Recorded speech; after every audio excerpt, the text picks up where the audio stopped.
ایک دفعہ کا ذکر ہے کہ دور کسی جنگل کے ساتھ ایک گاؤں میں دو دوست رہتے تھے۔ ان دونوں کو جنگل میں گھومنے کا بہت ہی شوق تھا۔ ایک دن گھومتے گھومتے وہ جنگل میں اتنا آگے چلے گئے کہ جتنا وہ پہلے کبھی نہیں گئے تھے۔ جنگل میں انہیں ایک نہایت ہی عجیب و غریب چمکنے والا درخت دکھائی دیا۔ جب انہوں نے اسے چھوا تو انہیں احساس ہوا کہ یہ سونے کا درخت ہے۔ دونوں دوستوں کی خوشی کی انتہا نہ رہی۔ انہوں نے چاہا کہ اس درخت کے سونے کے پتوں کو توڑ کر گھر لے جائیں۔ دوسرے دوست نے کہا کہ ایسا نہیں کرتے، ہم سارا کا سارا درخت ہی کاٹ کر گھر لے جاتے ہیں تاکہ ہمیں اچھا خاصا سونا مل سکے۔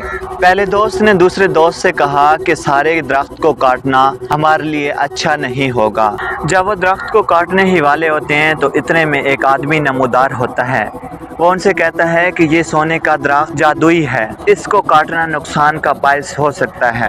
میرا یہ مشورہ ہے کہ اس کو نہ کاٹیں۔ لیکن دونوں دوست لالچ میں آ چکے ہوتے ہیں۔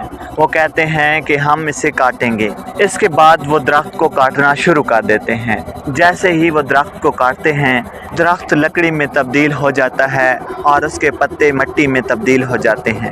وہ پریشان ہو کر گھر چلے جاتے ہیں۔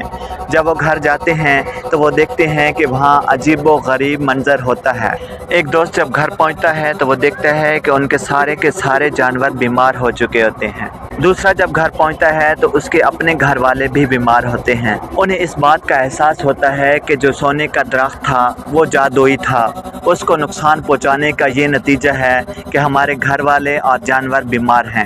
ایک دوست جس کا نام راج ہوتا ہے وہ معافی مانگ لیتا ہے۔